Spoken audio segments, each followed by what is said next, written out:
I'm here with the spokesperson of MKP, Nhlamulo. How are you doing this afternoon? I'm good in yourself. How are you? I know that you are the spokesperson, and as far as the speech from you, the secretary says that the responsibility now lies with the SG's office. What's your take on that? Well, the responsibility of communications in any organization is always within the SGO's office. I'm the spokesperson, and communications also falls under me. It has always fallen under me. And I continue to speak on behalf of the organization, on behalf of the president. And there are certain, as you would have seen in the statement, there are certain roles that are going to be, out of exception.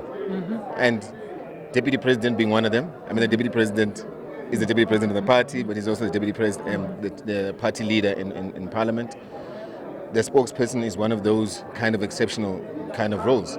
But naturally, I will at the right time transition, and take total focus in parliament, and maybe even become just a spokesperson from a parliament perspective. We'll see. I mean, those are the roles that are based on the president's prerogative. And the president will make a call at the right time. So the president and I have discussed it, and I've said, when he's ready at the right time and he finds someone that he believes can represent the organization well, then my time will be to then transition and shift. In a nutshell, you are saying that there is a possibility that your responsibility as a spokesperson might change. There's a responsibility with anyone, that anyone's responsibilities might change. You've seen the SGO's office, you've seen the TG. There's no difference when it comes to a spokesperson. I've put my all in this. I've done my best that I can based on my competence and capabilities. And I've been assigned a role also, of which I am a whip in Parliament. So I handle a huge portfolio, which is communications. So GCIS, all these entities, IT entities, telecom, post office, SAPC, all of those entities are, I'm responsible for on behalf of the MK party. So at some point, we need to give others an opportunity to also play a role. The spokesperson role is not my role. It's I'm not born for this. It's an opportunity for someone else also who can play a role. But as it is, I'm still the spokesperson. And until the president speaks, I'm still the spokesperson. Thank you so much. I just want to ask in connection with the joining of Floyd Shivambu, are we expecting other members from specifically EFF or any other organization joining the MKP? Well, the Bill of Rights allows people to associate with any political party and vote for whatever political party and campaign for whatever political party. But in short, I'm saying, are you in discussion with any other person? You may not name the name, but are you in discussions with anybody outside MKP? The MK party slogan is "Asbabiz mazizela." So, we're going to see that happen from other parties. It's not just a specific party. I think you can expect that in politics, people want to associate at a certain time with a specific organization where they believe that they're best suited as a whole for them to represent them in society. So naturally, you're going to find attrition from other parties. Are you fishing from another man's? No, we could never go and fish. I mean, why would I want to fish with my partner in caucus? No, that's not how things are done. But we need to respect individuals, regardless of seniority in position, decisions. If they feel that, they believe that, Umkhonto weSizwe will represent society and the policies thereof are close to their heart, then let that be. Let's allow freedom of association. Let's not take it as though the carpet has been pulled below your feet. In a way, I just want you to clear the air. Whether you're a member or... I just want to clear the... Are you related to Den Moyane? Not Den Moyane, the Moyane, the SARS. Tom Moyane? Yes, Tom Moyane. Oh, Tom Moyane, yes. Tom Moyane is my uncle. Okay. My father's brother. Okay, because there has been a rumor that somehow you had some business with SARS. Yes. And I did do business with SARS. It's true. In actual fact, it was a debt collection project of which I responded to. It was a panel, so it was not me that was appointed alone. I was asked, did I declare? I declared in my CV. I mentioned very clearly. I even had his cell phone number as a reference to say that this is my uncle. Tom Moyane is one of my references. I never lied.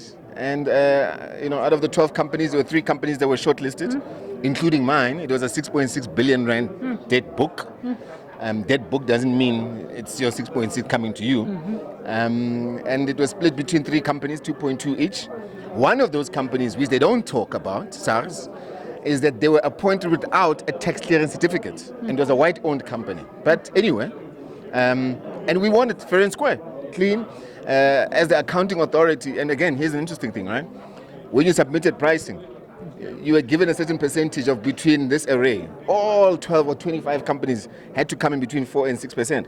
So how was I going to know how all 26 companies were going to end up at 5 or 4%?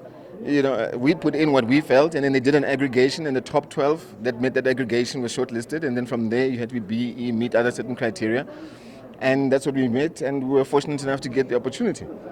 Tom Moyane is far. I mean, the role of an accounting authority doesn't get involved in evaluation. So with all those things that I've just said to you.